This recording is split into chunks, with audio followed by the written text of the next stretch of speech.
How's it going, guys? How you doing? Great. How are you? What's it like to come into a new job and have this kind of talent on the roster?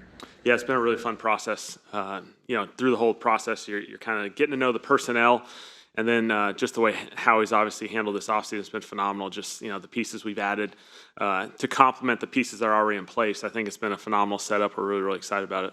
What do you recall from your head coaching interview here, and how much was that on your mind when you took the OC job? Yeah, really fun process. Really impacted me just how phenomenal the people were. Fortunate to get to know, Mr. Lurie, Howie, the whole crew. They had a really long, thorough process. It was really impressive. And so obviously those relationships and those conversations extended beyond just that, that day or two. And so, obviously those things, I think have led us hopefully to something where we've had an opportunity to come here and team up with these guys. How's your system different? How's your system different from what the Eagles have done here the past 3 years?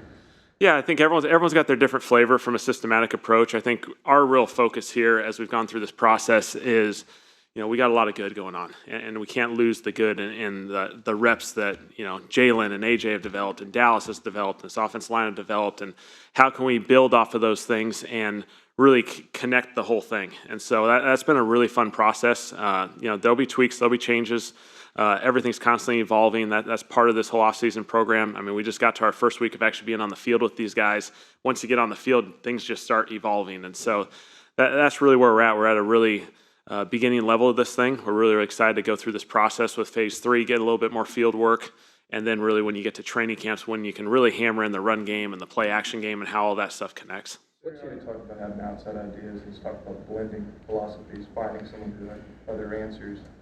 What's that blending like? With just kind of what's it like when you guys work together? What do you work? Just kind of an insight to what that's experiences. I think it's a really fun process. Fortunately, like most of us who go in this profession, you have different times in your career where, whether it's a new coach coming in or you're going to a new place, there's people just have different exposures. And so the more conversations you can have, the more discussion points. Hey, we had an issue with this. Hey, we had a potential answer, vice versa. And you have that continuous conversation. It's been really, really fun. I love the opportunities that we can sit down, we can just talk about things. And I learned from Nick. Hopefully I can bring some things that, people can learn hopefully from just maybe an experience that I've had that's different than theirs. I think that's part of this whole process is we got a really, really good coaching staff here. There's a good reason. I was fortunate to bring Doug and Kyle, but a lot of guys stayed here because we got a really, really good staff. How does that compare to your previous stops? Like, is it more collaborative? Would you feel like it's a different process to what you've done in the past?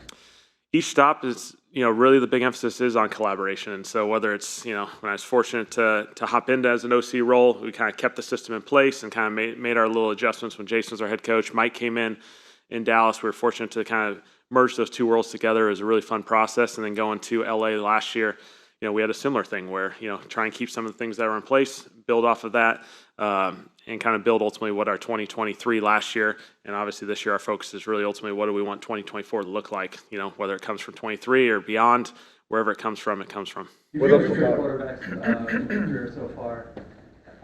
What are your first impressions of Jalen and how is he unique to guys like Dak and Justin? Yeah, I really enjoyed Jalen's process. So far, I think really it's focused on how he processes the game and just kind of the classroom aspect of it, and we're beginning the field process of really getting out on the field and being able to do this thing. But I've really enjoyed our conversations. I think he's a really smart player. He has a great feel for this game. The more conversation we have, the more we get to make these adjustments and build off of this thing. But Jalen's one of the premier quarterbacks in this league for a reason, and you see it, on film previously, but obviously getting on the field now, you're certainly seeing it. How different will Doug and Kyle? It seems like an apparent focus on quarterbacks and your choice there. If that's true, I mean, what do you guys feel needs to be accomplished there? What do you bring differently in terms of quarterbacks and your approach? What needs to happen? I think anytime the quarterback room, you always have to be conscious of how many voices are with the quarterback. And so I'm fortunate I've been around Doug for a number of years, really since he joined our staff in Dallas in 2018, but in 2020 he became the quarterback coach. And so we've kind of done this thing together for a number of years now. And, we kind of complement each other and certainly personalities and the way we coach. And so we can kind of play off each other, feed off of each other really, really well. He does a phenomenal job with the details and the fundamentals, just of playing the quarterback position, and he does a great job with that. I think the more you're around him, you see him out on the field, the drill work and all the things that he does to tie the pass game together for the quarterback is huge.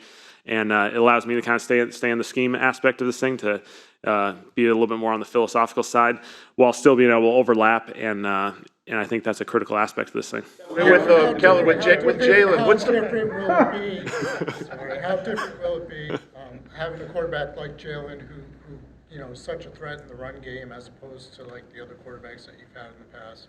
Certainly what Jalen's done in the run game is there's a handful of guys who can do this in this league, and so it's certainly a really advantageous thing that we can continue to utilize, and certainly we will. And so it's a process that I've enjoyed, just better learning about how we've been able to use him, and then exploring some other ways as we continue to grow this thing, how we can continue to build off of that. And so it's something that Jalen's done a phenomenal job with, and we'll obviously continue to embrace. What's been the process as far as getting to know Jalen? Maybe not as much the football stuff, but just kind of getting to know him as a person and building that connection. Yeah, I think that's the fun process, the whole thing. It's a very ongoing process, just like any player on our offense.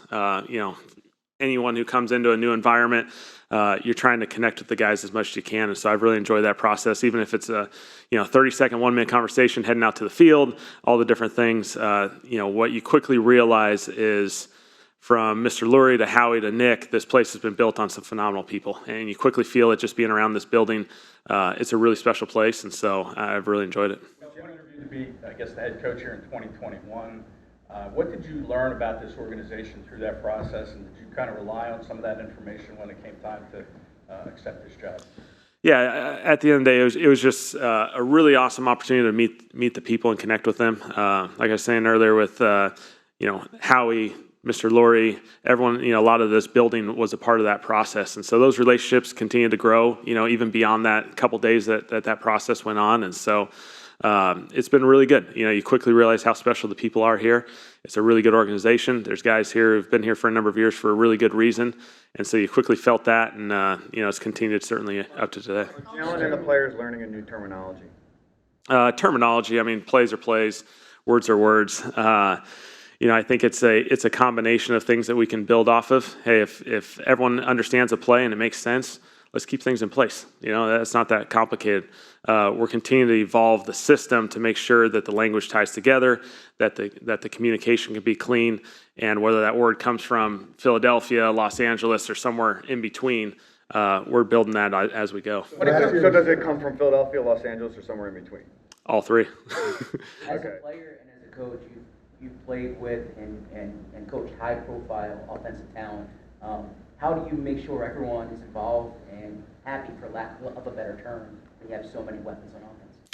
Yeah, certainly we're really excited about the guys that we have in place here. A lot of guys who can do a lot of different roles and a lot of variety, and so that excites us as far as just the way we can present things for the defense, challenge people pre-snap with all the different alignments and personnel groups that we can play with. And so that'll be a continuing building process. I think the biggest thing is having clear identity of who we want to be, and ultimately week in and week out understanding their role, certainly through a game. There's going to be certain games where guys are going to get more attention than others. Understand that you're a big part of it. You may have the big time assist on a play, that gives us an opportunity for someone else to score a touchdown. And maybe the next week now it goes vice versa and someone else has to help the other guy out. And so I think there's that continuous trust as we build this thing. When it comes to motion in offense, that's been one of the things that's a little bit different. The Eagles, a lot of ways to impart information. The Eagles haven't used it a lot. You're typically in the top 10. Is that something based on the players, or is that your sort of philosophy to have? Yeah, certainly the shift in motion aspect of it probably goes back, to how I grew up around the game with my dad being a high school coach and being in college at Boise State. We kind of used it a lot. And so it's always kind of stuck with me. I think there's obviously advantages to it. There's some things that you're trying to gather information for the defense, and there's other times you're simply stressing the defense. And so, I think there's those two elements, and ultimately you're trying to build packages and create things so that the run and the action game and the drop back game, and so there's alignment and there's similarities with the presentations that allows us to stress the defense with those different looks. From a play calling perspective, on game day, from a play calling perspective, what is the most important thing to you? Clean operation. As far as for me, just keeping clean operation for the quarterback. Hopefully we prepared the right way. We understand that adjustments have to be made during games. There's always those elements, but you got to be a clean, steady operation for the quarterback. He deals with a lot during games. Understand that aspect of it, and hopefully I can provide that. Who have you admired the most as a play caller? As a play caller, you learn from each and every experience. I think that's the big thing. I don't think I'm stuck in this is the one way of doing things. My dad was a high school coach. I was fortunate to play in college for Chris Peterson, who was a really phenomenal coach at Boise State. Through my NFL journey, I've been with a bunch of head coaches, whether I was a player or a coach. And so you take different examples from each and every one of those guys. And so you're continuing to evolve as a coach, just like our systems continue to evolve. And I think that's the biggest thing is we just embrace that, we're constantly trying to find what's the next element, what's the new thing, what's something that can give us an advantage. And I think that's the most important aspect of this thing. What about vision for Saquon? For Saquon, Saquon's a premier running back first and foremost. And so we're really excited about his ability to run the football. Obviously, behind this offensive line has done a tremendous job, and they have such cohesion and done a great job up front. He's going to be a great running back. But obviously, we know the aspects that make him great is his ability to be a pass protector, to be a receiver out of the backfield. He does a phenomenal job with those things. And I think, obviously, we got to try and utilize him as much as we can while understanding it's a long season for all running backs. And so, I think we got some great guys behind him, and Kenny and Will and all the rest of the guys over there that we're excited about. And so, we're fortunate to have Saquon. When it came to the transition from the Cowboys to the Chargers, what did you learn about yourself as a coach from that transition that you feel like you can use from the Chargers to here? Yeah, really, I was fortunate in Dallas to go from a player to a coach, and so I was kind of in the same place for 8 years. And so going somewhere really ultimately very new to you, very little connection initially. You learn to grow. You learn how to make the adjustments necessary as you kind of build a system and all that sort of stuff. And so I think you definitely grow a lot from that experience, and hopefully it helps, moving forward to this place. Jason Kelsey was responsible for blitz protection and pickups for many years here. He's no longer here, obviously. Mm-hmm. Do you anticipate Cam Jurgens will assume that role?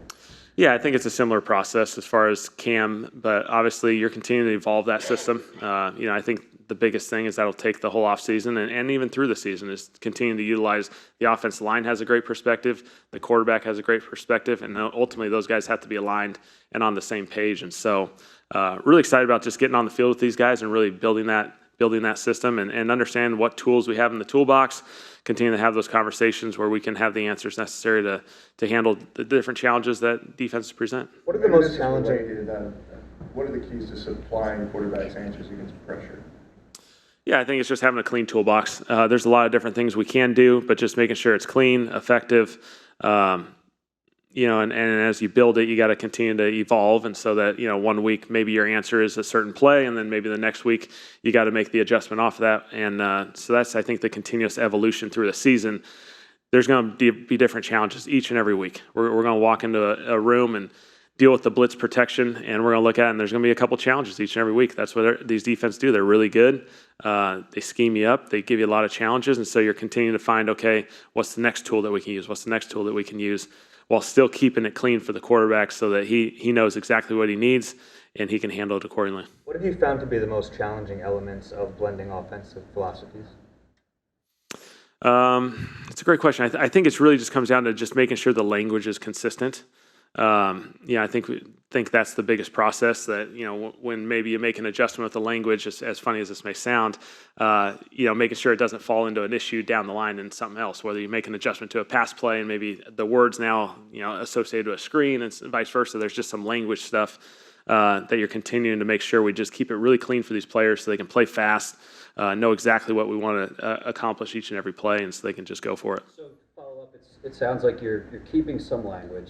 You're bringing in some of your former language, and then you're creating new language to have it all sort of fused together. It sounds complicated. Is it a complicated process? No, plays are plays. Football's football. I think a lot of us have been exposed to this. I think the biggest thing is, you want to just make sure the language is connected. And so each and every year, even if I was in Dallas, every single year we went through this process. It was the same process. You go through it, and during the season, you just want to clean up the language, make sure it's clean. And so some of this language, some of it will fall into 2023 Philly, some of it will fall into Dallas or LA, and some of it will ultimately come from, hey, we just want to clean this whole thing up and we're just going to create a new family of words association. And so that's the biggest thing for us, is just making it a really clean system. And that's what you do each and every year, no matter where you're at. When you were hired, what did Nick say he wanted from you as the offensive coordinator? Yeah, Nick and I, we just had some great conversation. Obviously, we've been in contact. We've known each other for a number of years, just from afar, and so tons of respect for Nick. Really enjoyed, when we competed from opposite sidelines, but then obviously get to know him off the field. We went through the interview process. It was phenomenal. Really good group. I think the biggest thing was, I felt like, hey, we got some really good stuff going on here, and we can't lose the good. And so Nick and I are really excited just to team up on this thing, team up as a whole offensive staff, and really just build this offense exactly how we want to in 2024. What have you learned about him that maybe you didn't know before you came here? I think he's excellent with the details and holding guys accountable to the details and the fundamentals. And that's what I've been really excited about this first few weeks of just getting on the field, is how much attention we focus on the fundamentals and details. I think he does a phenomenal job with it. He does a phenomenal job holding guys accountable in the team meetings with it. And it's going to be a really exciting process. Do a couple more. Where do you stand on how much you give a quarterback autonomy to change plays at the line? Yeah, ultimately they have a front view seat at this thing, and so we want to give the QB tools and the ability to make the adjustments necessary at the line of scrimmage, while also trying to keep it as clean and concise so he can play fast. And so ultimately, we want them to have the ability to make the adjustments necessary, but we can't dilute it to the point that he's got 500 million things that he can potentially do at the line of scrimmage, and now we're not all on the same page. And so a lot of times the QB knows what it is, but it's also about making sure all 11 are tied to what those adjustments are. And so Jalen's been phenomenal. I'm excited about building that process with him. It's rare to be a third guy in your sixth year as an offensive coordinator. How has your youth and your playing experience helped you or factored into your coaching? Yeah, obviously, I'm 35 now. When I first got into it, it was funny because I was really slid into the OC role, and I was with a lot of guys that I'd actually played with. And so as you're going, obviously that aspect of it changes, and you become a little bit of an older coach, so to speak. But obviously, anyone who's been able to be fortunate enough to play in the league, play in college football or wherever it may be, you can always lean on those experiences and those exposures. And so it's been a fun process. I've really enjoyed, just getting to know these guys, getting to know the staff, spending time together, and building this thing. When you look at come up as a kind of playful way around the building. Yeah. Obviously, it's unique, within the division, and so I was fortunate to be there for 8 years. Obviously, had a lot of great experiences. This thing's been awesome here. I've really enjoyed it. It's been a lot of fun. Last one, Martin. When you look at the offense from, the last 6-7 games, and Nick has kind of admitted, like, it kind of grew stale and everything, what did you see, and, like, how did you kind of figure you can kind of, add your touch to that? Yeah, obviously it's hard for me to judge it totally being from afar because I don't know the day-to-day aspect of it. But obviously, every team's going to go through different challenges. Those things come up, whether it's wins, losses, offensive success, defensive success. There's I think really ultimately, we're really focused on 2024. You learn some lessons from 2023 just as far as, some different things that come up, but you really just try and move forward. I wasn't around for that, and so I'm probably a bad judge too. You guys are around it closer than me, so. All right. All right, thanks.